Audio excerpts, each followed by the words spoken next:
सभापति महोदय, एमएसपी पर जो खरीद हुई है उसकी भी, मैं खरीफ की बात अगर करूं तो 2004 से 14 तक कुल जो खरीद हुई थी 46 करोड़ 79 लाख मीट्रिक टन और 14 से 24 के बीच में 71 करोड़ 27 लाख मीट्रिक टन खरीद की गई है।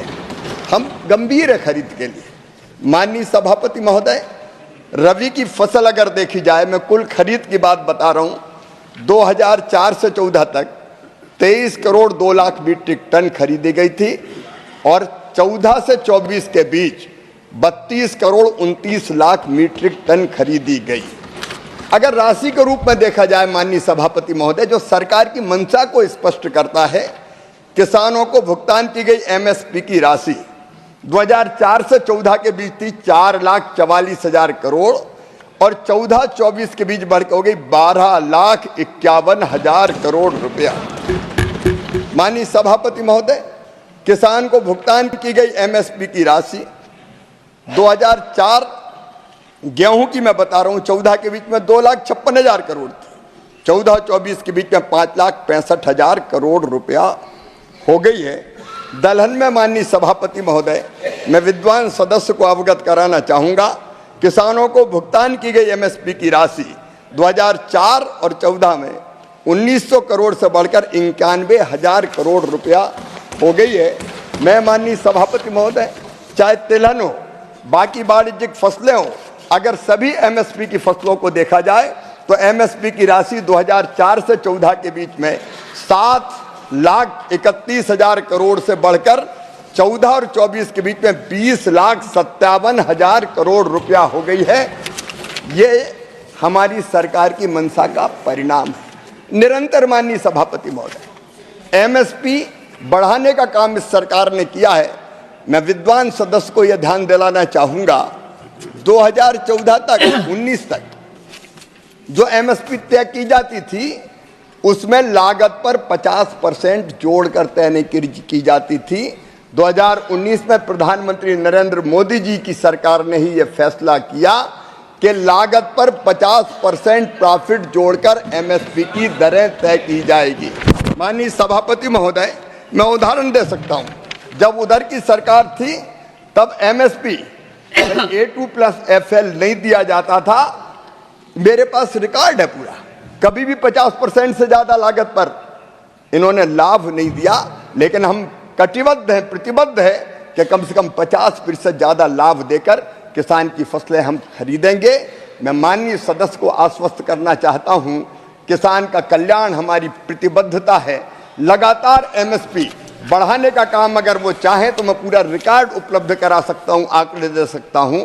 हमने बढ़ाने का भी काम किया है और जहां जरूरत है एमएसपी पर फसल खरीदने का भी हमने काम किया। मैंने आपको आंकड़े बताए हैं, आगे भी हम किसान के कल्याण में कोई कसर नहीं छोड़ेंगे।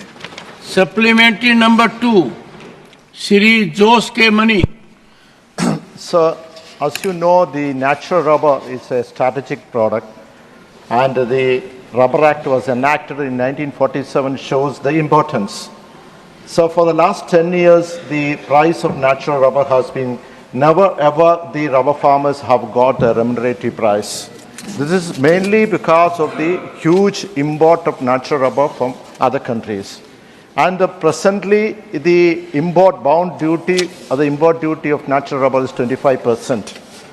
So if that natural rubber is been listed in the agriculture as an agricultural product, the bound duty can be increased to 113% for the agricultural product, average of more than 40%. That will curtail the import of natural rubber. Not only that, the task force of the rubber constitutive committee of the central government have recommended that this should be listed in the agriculture product and also should be under the MSP also. So my question to the, and in fact the jute and cotton, it was a commercial product, it has been converted into agriculture product also. So my question to the minister is whether you have any plan to list this natural rubber as an agriculture product. Honorable Minister. माननीय सभापति महोदय, अभी ऐसी कोई योजना नहीं है, लेकिन मैं इतना जरूर कहता हूं कि रबर उत्पादक किसानों की समस्या पर भी हम गंभीरता से विचार करेंगे। Third supplementary Shri Vaiko. Honorable Mr. Chairman, sir, in this country, the worst affected lot, farmers' lot, that is the fact. I come from a village, from a farmer's family. All the villages, urban areas, agriculturists are the worst affected. Before the election in 1914 to 2014, our Honorable Prime Minister, Mr. Narendra Modi, thundered in every meeting, wherever he goes, that the farmers' income will be doubled within a year when we come to power. But nothing happened. And Mr. M.S. Swaminathan committee recommended that C2 plus 50. C2 is cost of production and plus 50% of the total income will be delivered to the farmers. But that not happened. And farmers from Tamil Nadu, 200 people were fasting for 6 months in the roads. Never, the Prime Minister has never turned up there. He has not given even appointment to the farmers for 6 months. Then Haryana and Punjab farmers. Your supplementary. They came here. Honorable member. The agriculture is Your totally supplementary. neglected by Modi government. Your supplementary. So, I want to know whether Swaminathan's committee report will be Honorable implemented Minister. or not. Honorable Minister. माननीय सभापति महोदय, जब उधर के मित्र सत्ता में थे तब ऑन रिकॉर्ड उन्होंने ये कहा था कि स्वामीनाथन जो कमेटी है उसकी सिफारिशें हम नहीं मान सकते, विशेषकर 50% लागत पर लाभ देकर। मेरे पास रिकॉर्ड है जो मैंने यहाँ सदन पर भी रखा। इन्हें हमेशा इनकार किया, लेकिन you will place it on the table of the house. This record. जी, मेरे पास पूरा during course of the day. ये माननीय सभापति महोदय, श्रीमान कांतिलाल भूरिया तत्कालीन कृषि राज्य मंत्री, श्रीमान कांतिलाल भूरिया के अलावा शरद पवार जी तत्कालीन कृषि मंत्री, केवीएस थॉमस जी तत्काल मंत्री, राज्य मंत्री तारिक अनवर, इन सब ने ये कहा कि 50% से अधिक लाभ नहीं दिया जा सकता क्योंकि बाजार विकृत हो जाएगा। ऑन रिकॉर्ड मैं इसको पटल पर रखता हूं। माननीय सभापति महोदय, इन्होंने कभी किसान का आदर नहीं किया, कभी गंभीरता से लाभकारी मूल्य देने का नहीं सोचा।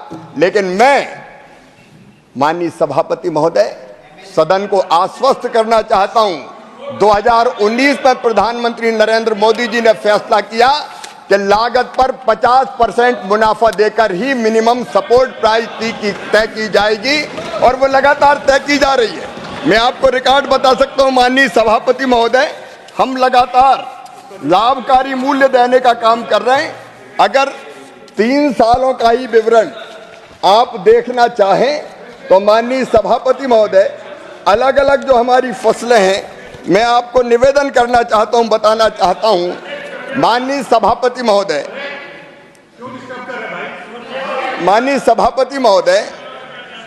सभापति महोदय, धान इनके समय में जो रेट खरीदे जाते थे उसकी बात मैं आज नहीं करना चाहता, लेकिन आज 2300 रुपया कुंटल खरीदने का काम कर रही है तो हमारी सरकार कर रही है। इनके समय के रेट अगर मैं बताऊंगा माननीय सभापति महोदय तो कहते हुए तकलीफ होती है। किसान को कभी भी इन्होंने लाभकारी दाम देने का प्रयत्न नहीं किया।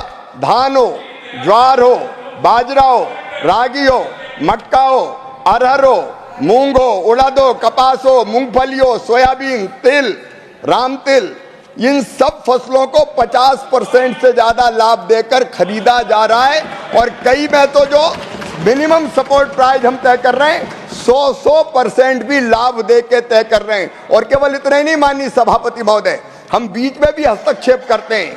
पिछले दिनों सोयाबीन उत्पादक जो किसान थे, जब सोयाबीन के दाम गिर गए तब सरकार ने तत्काल फैसला किया कि पाम ऑयल और रिफाइंड ऑयल जो आ रहा है 0% ड्यूटी पर आता था, उस पर 27.5% ड्यूटी लगाने का काम मोदी सरकार ने किया ताकि सोयाबीन के ठीक रेट किसानों को मिल सके।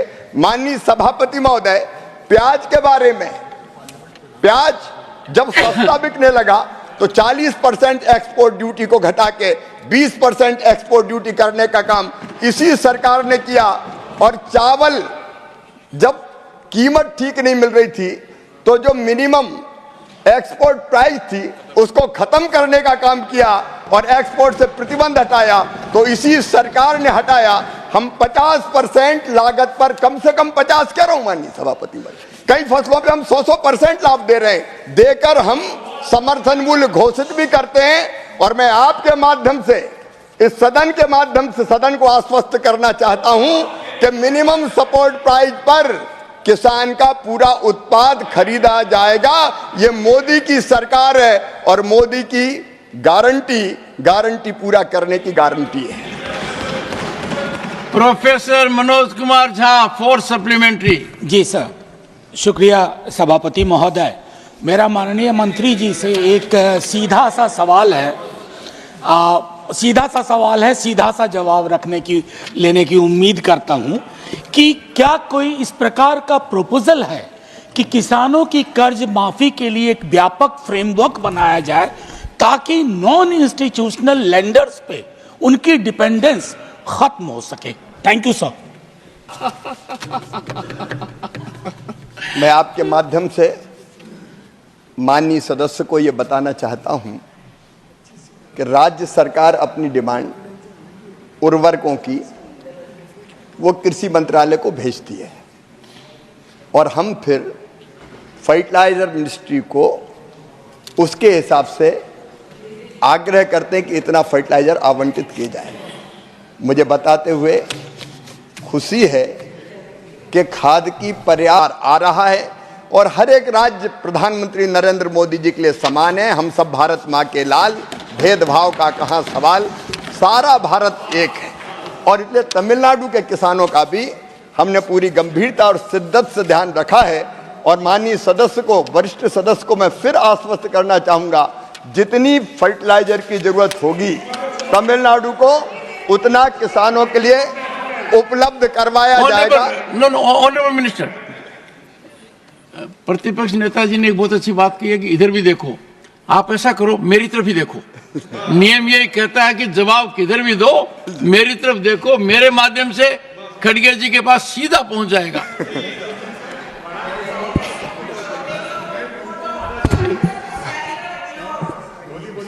बार बार उधर समझा रहे, उधर नहीं संविधान जी। अरे क्या नहीं, ये तंबीदुराई जी उनका झगड़ा लाके यहाँ ला रहे। मैं ये पूछ रहा हूँ उनको, वो अरे डाइवर्ट नहीं कर रहे भाई, चुप बैठो। डाइवर्ट क्या कर रहे तुम? आप डाइवर्ट नहीं कर रहे, आप जरा सुनो। माननीय मंत्री जी, माननीय सभापति जी, ऑनरेबल मेंबर्स, मैं बहुत अपने आप को शीशे में देख कर आता हूं कि आप मुझे ही देखिए। माननीय सभापति महोदय, आपको तो पूरा सदन देखता है और मैं भी लगातार आपकी ओर देखता रहता हूं क्योंकि आपसे भी बड़ी अपेक्षाएं हैं देश को। लेकिन मैं ये निवेदन करना चाहता हूं कि न केवल फर्टिलाइजर उपलब्ध कराएंगे बल्कि सब्सिडी देके आपको बताना चाहता हूं कि पिछले साल भी 1,94,000 करोड़ की सब्सिडी दी है किसानों को, तब जाके यूरिया की बोरी हो, डीएपी की बोरी हो, किसान को सस्ती मिलती है। 2100 रुपया की एक बोरी पर सब्सिडी देने का चमत्कार नरेंद्र मोदी जी की सरकार ने किया है।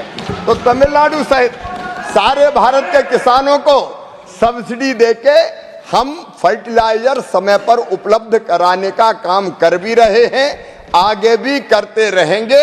हाँ, इतना मैं जरूर कहूंगा कि केमिकल फर्टिलाइजर के असंतुलित और अंधाधुंध प्रयोग के कारण जो नुकसान होते हैं उसके लिए भी हम अवेयरनेस क्रिएट कर रहे हैं। प्रधानमंत्री नरेंद्र मोदी जी उसके लिए भी चिंतित है। इसलिए जैविक खेती और प्राकृतिक खेती की तरफ भी हम ध्यान दे रहे हैं। लेकिन फिर मैं पूरी जिम्मेदारी के साथ कहना चाहूंगा, किसानों को सब्सिडी के साथ पूरा खाद देने में ये सरकार ने ना तो कोताही की है, ना आगे करेगी। पर्याप्त मात्रा में खाद उपलब्ध कराया जाएगा। वीरेंद्र प्रसाद वैश्य, सप्लीमेंट्री नंबर 3।